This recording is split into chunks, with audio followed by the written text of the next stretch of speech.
This is update for January 17, 2023, day 328 of the war, end of the date update.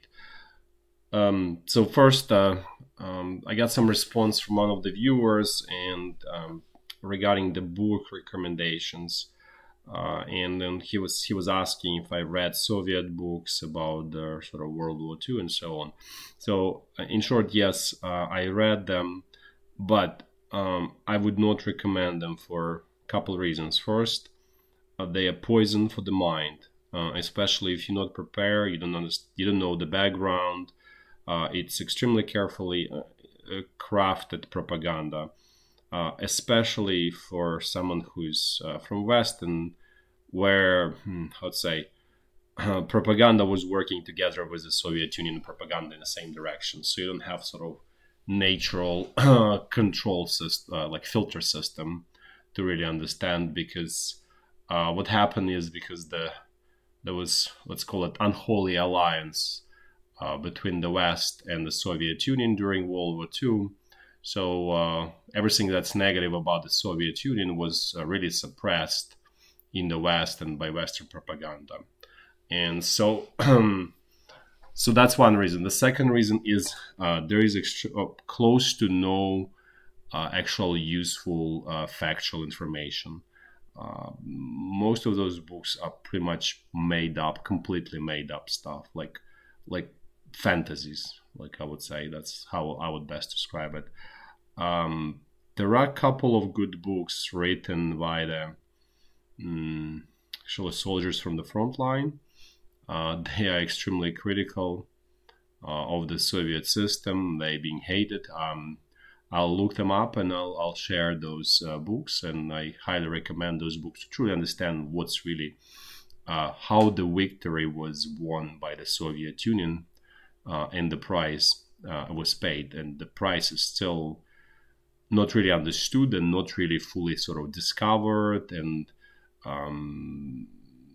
so I'd say it's not on the books, because if it were on the books, it would be completely horrific result, like, you know, completely horrific effect, and nobody wants this at this point.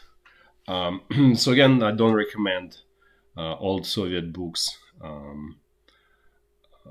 for those two reasons. If you prepare, if you know things, if you read everything else and you're bored, you can spend your time entertaining yourself, let's put it this way.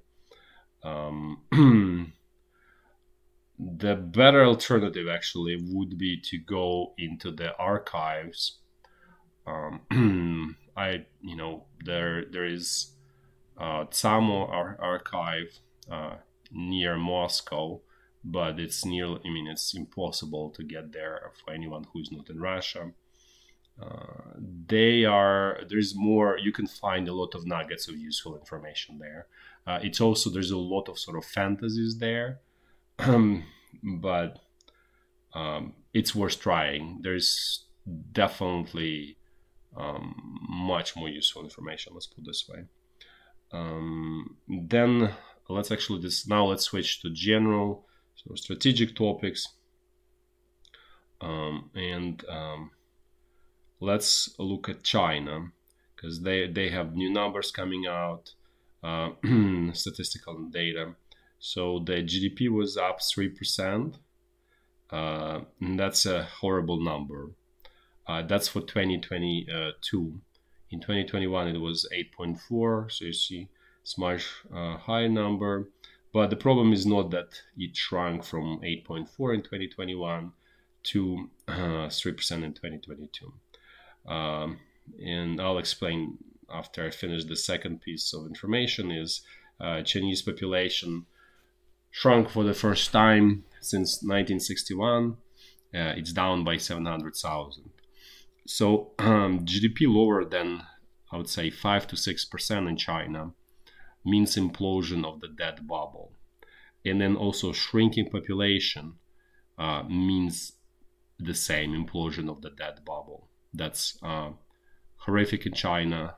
So at this point, it's basically clear evidence that nuclear chain reaction started in China, and it will lead to some nuclear implosion. That's obviously figurative speech, but this pertains to them. That bubble eventually probably will not be controlled by the Chinese government, or the control will be lost. Not sure when, maybe in a year, because it's a sort of, initially it's a slow motion kind of situation, then it's kind of exponentially things will start to develop and go in the wrong direction. But basically, the reason why population is so important is because from a debt bubble perspective, the more people you have, the more debt you can put on them. So then you can have this growing debt pyramid because there is more population, right? So you kind of like easily and naturally grow this debt pyramid. Once the population starts to shrink, the opportunity to grow the debt pyramid gone. And the nature of all of these bubbles, they need to grow all the time. They like, in a way, kind of like think about it as a cancer. It needs to grow. If it doesn't grow, it suffocates and dies. So in many ways, it's the same as the cancer. If you don't feed sugar to cancer, it dies and suffocates. And the same here. If you don't feed this ever-increasing amounts of debt, and that you do through increasing population and then increasing GDP, then it just dies, implodes. And by the way, that there's in the West similar things are happening, meaning that there are debt bubbles, and the attempts to maintain them is by increasing population. That's why you see this immigration policies, right, where Germany is bringing tons of people, and all other countries do the same thing.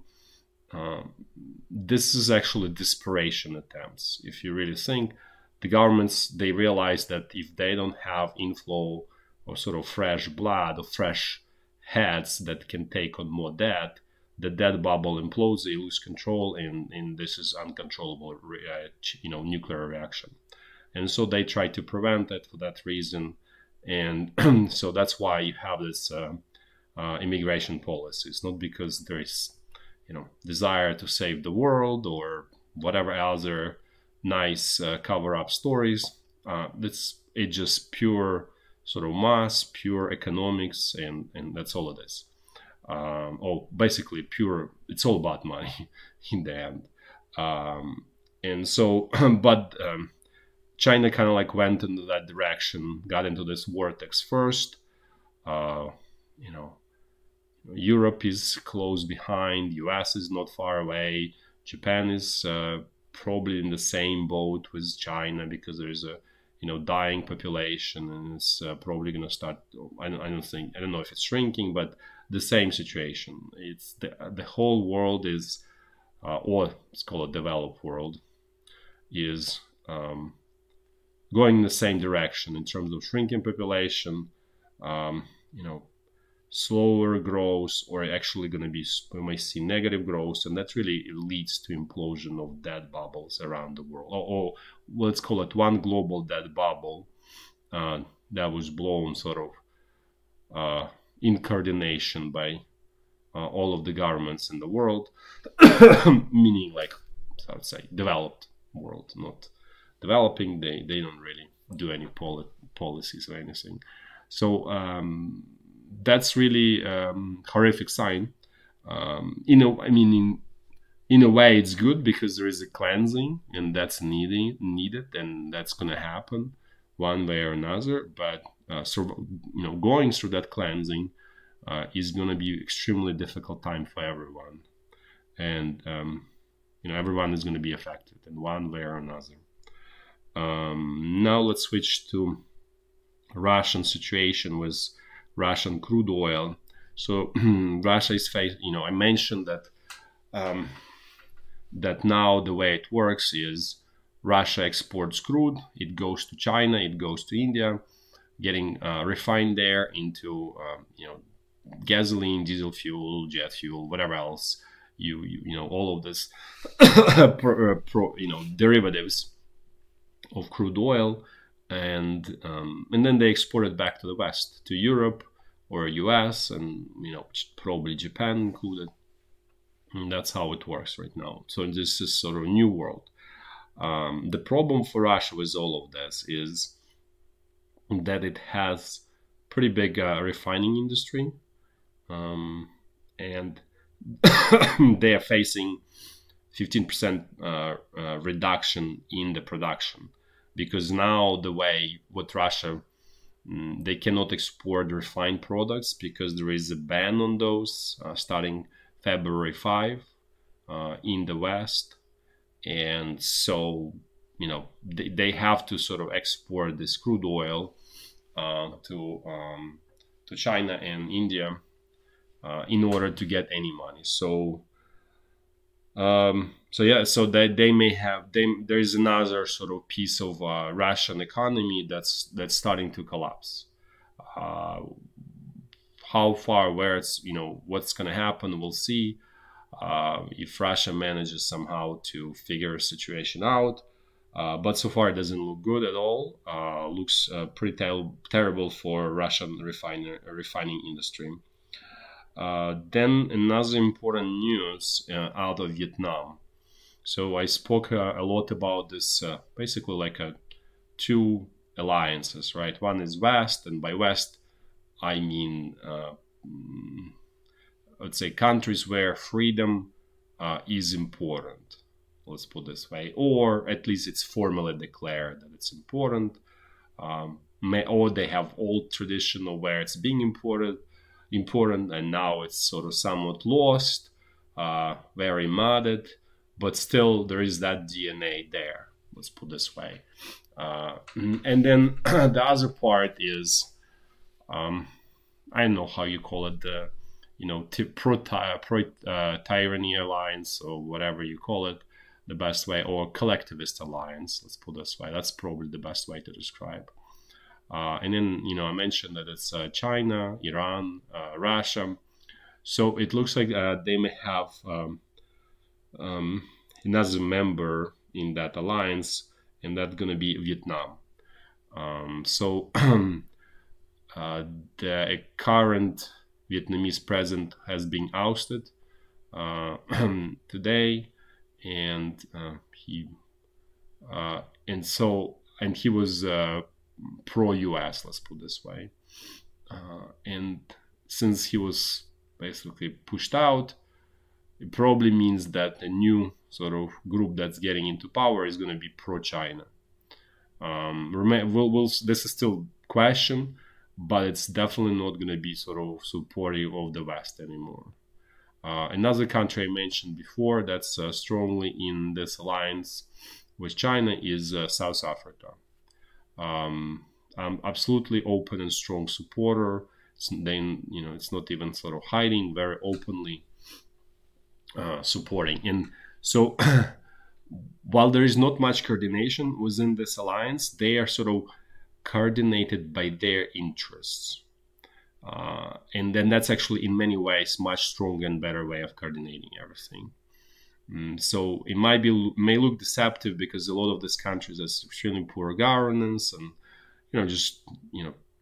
terrible as a systems, and so it may look like, okay, it's nothing is credible in this world. At the same time, they have sort of their natural interests that are aligned and at odds with the West, and their view is we want to have the redistribution of wealth from the West to these countries. And then this is a very powerful, strong incentive that will drive them to the common goals and to common actions. And we'll see that more and more. So, for example, Venezuela in that group, but, everybody understands that it's just a, rotten mafia collectivist state, right? And not capable of much. The same time, Brazil is moving in that direction as well. There is a strong sort of core and opposition in Brazil against that, but it doesn't look like they have good leadership to actually to offer credible alternative. And so the path of least resistance means going ahead with this collectivist mafia state there as well. So as you can see, there's a significant portion of the world, especially if you look at there from demographic perspective, that significantly outweighs the West. Having said that, it's not the end of the world, so don't take it as something as this is the end and all that stuff. No, it's never the end. It's always beginning, as long as you want to change situation. Now let's switch to Ukraine. First situation with the power grid is remaining pretty bad. Say war situation, basically situation sort of degraded to how it used to be immediately after Russian attacks in December, and remains at that level. So barely controllable. Another Russian round of Russian attacks will brings the system closer and closer to collapse. Really hard to predict without being really insider at what point it's going to happen. But if these attacks continue and at relatively frequent time frame, then eventually that's going to happen. That's just it's sort of writing on the wall. Then I would like to just now let's switch to sort of military discussion. And one thing I want to just kind of I updated the map to extent. So as you can see, there was a lot of sort of call it free units in former Kherson bridgehead group. They all pretty much gone, and actually 63rd Brigade probably also here in North Donbass. So most of it went to North Donbass, some of it central, and a little bit to North Lugansk. So as you can see, there's essentially, I don't want to say it's wasted, but all of their free resources that freed up were essentially tied up on this shorter front line, and the opportunity to do offensive has been lost, because what you have here is simply not enough for offensive, and even from a perspective that you cannot commit pretty much everything you left. You still have to have something in your back in case the offensive fails, and you need you have counter-offensive and you need to stop it. So essentially, even if you look just from a perspective of what's available, what's on the table, opportunity for Ukrainian army to launch any kind of offensive is essentially gone, and for now there are reports that there are more brigades being sort of trained and raised and all of that, but remains to be seen what's going to come out of that. They definitely not going to be sort of operational till probably sometime in March. So I just want to mention this because once you look at the map, it becomes much more clear why there is any kind of offensive, and actually opportunity for the Russian side to do offensive is getting better and improving, because as you can imagine, all of this North Donbass group units are worn out to a significant degree. Also North Lugansk to a lesser degree, but also worn out. Not so much Central Donbass, but Zaporizhya group is really tiny. So basically, two main groups have been weakened significantly, and it creates opportunity for the Russian command to launch offensive. Again, I'm very skeptical about their skill to do sort of successful offensive as well. They haven't shown that. The only sort of viable organization then probably can do it is this Wagner mercenary. Even there, for them, it's still sort of a little bit sort of bridge too far. But, they may try at least, let's put it this way. So this is kind of like the situation at this point. Where it's going to go, we'll see, because it's really going to depend on the, number of the troops and equipment. And I believe yesterday, Russian president or Russian minister of defense, they announced that they're going to increase Russian sort of army, or the sort of actual real army, not this administrative top that's almost like a 1 million there, but actual army from I think 1.1 million to 1.5, or maybe 1.2 to 1.5. So there's another 300,000 increase. This is on top of that sort of official 300,000 newly mobilized. So there might be more sort of mobilization, sort of more mobilization coming in Russia. But I mentioned this, I said this from the very beginning, that mobilization that started, it has no end. It's sort of evergreen system, and it will be sort of pulling in more and more people into the Russian army. So that all of those stories about that mobilization is over, obviously they were a absolute lie. It will not stop until the war is over. Let's put it this way. So again, at this point, in some way, it's to extend stalemate, but at the same time, if Russian side refits a lot of all of these units that I'm showing here being refitted, they have total ability to launch offensive, and they probably will be even at that point slightly outnumbering Ukrainian army, maybe 1-to-1, or it's going to be 1.1-to-1, something like that. And that's enough for the Russian side to have some sort of chance of success. I'm not saying it's guaranteed success. It's not even high probability of success, but it's at least there is some chance. That's what I would say. Okay, now let's switch to the actual front line. We'll do in a clockwise fashion, as we always do. Starting from the north, the situation along the state border is more or less the same. Change of artillery fire, no sort of significant increase in intensity there. Now let's look at North Lugansk front line. Things here are more or less quiet. The only place where Russian troops are somewhat putting pressure in this area around Makivka and Nevsky, but it's really small scale attack with essentially reconnaissance groups and so on. So it's not really anything major, just call it skirmishes there. That's the only notable area here. I don't even show it because it's extremely low scale interaction there. So this is actually the second day when you have essentially stalemate and relative quietness on this section of the front line.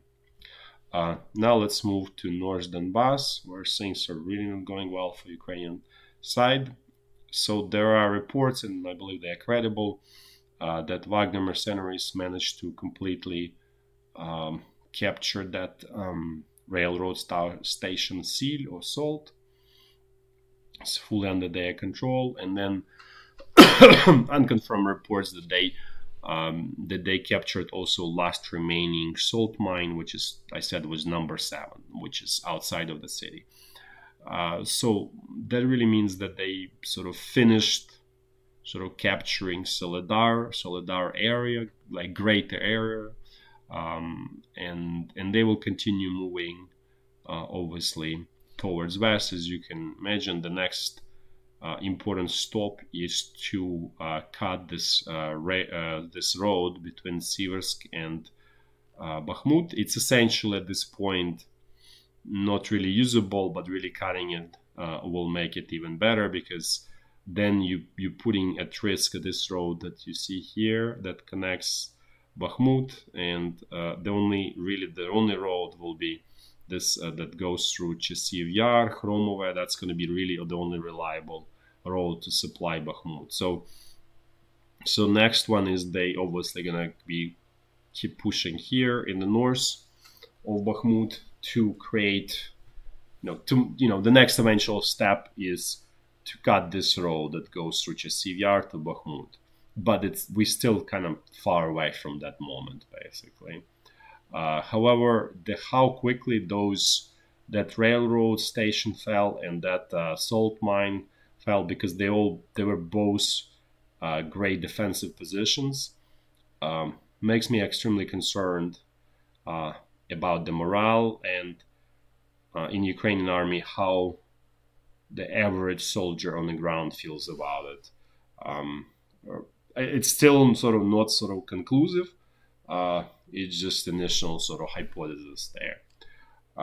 Now let's move a little bit south. Let's see how things going here. And here, pretty much the same idea, right?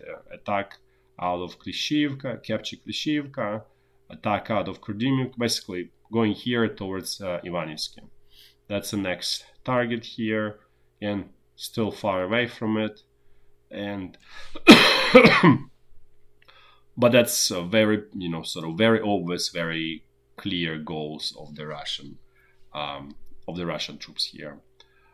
So again, nothing major here, but that's how it usually here is there's not much going on, and then you have like basically relatively large gains by Wagner centers. So now let's move to central Donbass front line.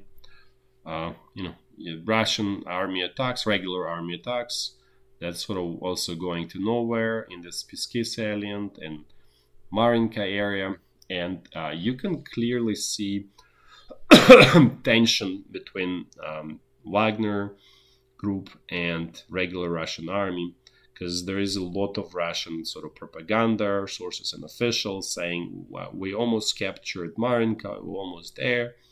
And basically what's happening is the Russian military command needs to show progress here in this area, basically. Similar to Wagner, in order to be able to destroy Wagner Group, they need to show something similar to what Wagner Group did with Soledar.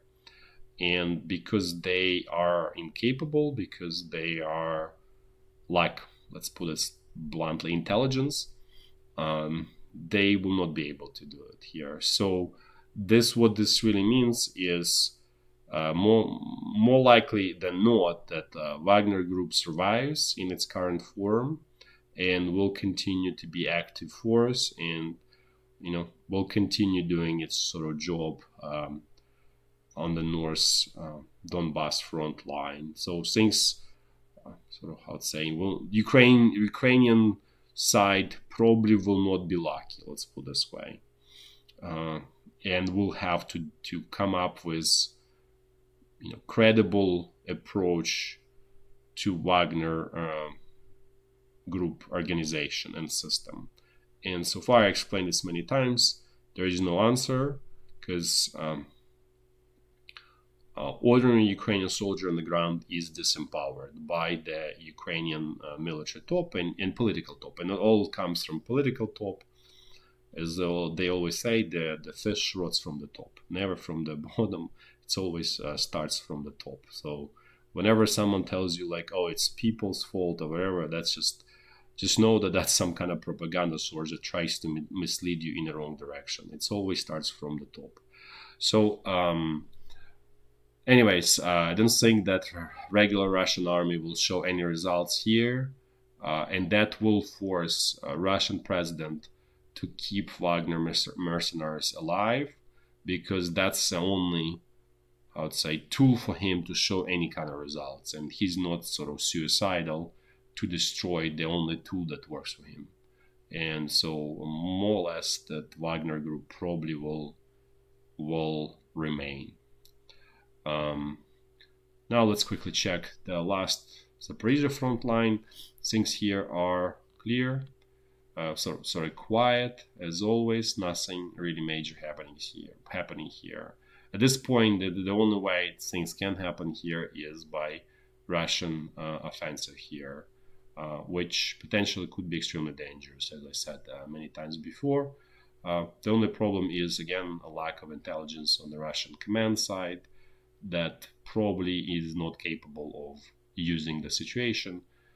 So that's the saving grace for Ukrainian side. That's it for today. Thanks for watching, and until tomorrow. Bye bye.